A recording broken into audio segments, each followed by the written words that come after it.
One has to be very careful about cliches, and I will use these insects to illustrate my point. Seeing this insect, for example, one may assume that all insects are docile and approachable. One may also convey such information to the uninitiated, which may invite disaster in encountering another type of insect. This insect's lumbering ways as it shuffles around seems to indicate, if one is to use this insect as a stereotype, that insects are fun. It is only when knowledge and insights are applied to understanding all insects that the truth becomes clear. Just because an insect seems docile does not mean that such demeanor applies to all insects. They are not created equal. They all have equal access to the environment, the air, and the land, but their appreciation applications are different. Knowledge is imperative if one is to deal with all insects with any degree of safety. With human beings, the marriage of knowledge and moral imperative helps to determine what kind of human beings you're dealing with. And with such knowledge, one's safety and active participation of intimacy is more accurate. It is not difficult if stereotypes are relinquished and instead learn to appreciate the reality of who you're dealing with. Oprah Winfrey's observation about people was very profound in that she observed, if you take away your own perception of someone you're meeting for the first time, given time, they will reveal their true self. It's up to you then to believe it or not. Some people have stingers. They should be avoided. Some people present themselves with strings attached. Some people's behavior is based on their culture. Some people's attitude towards others are based on their experiences. Some people's view of the world is based on many generations of servitude. Some people's value system is based on the dollar bill.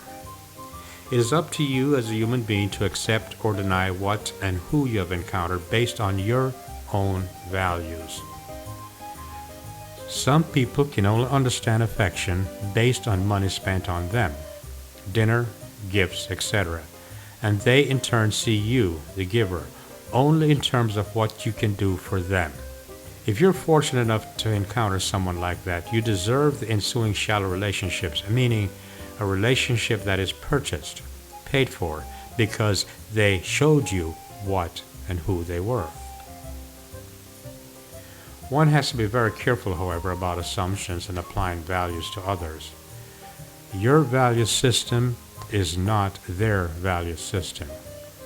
In some cultures, it would seem the acquisition of money, bling bling, is a goal, and the flaunting of such acquisition is their purpose for living.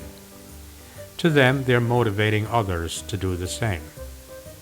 To others, Dr. Martin Luther King, for example, the acquisition and flaunting of money was never in his consciousness.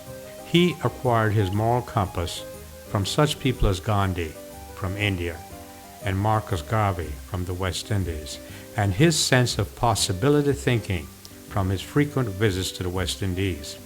In turn, his life and subsequent martyrdom influenced some people in America, but more importantly, he influenced the world. Not that making and having money is bad. In fact, it is very good. Americans sometimes get a bad rap about their flaunting of wealth.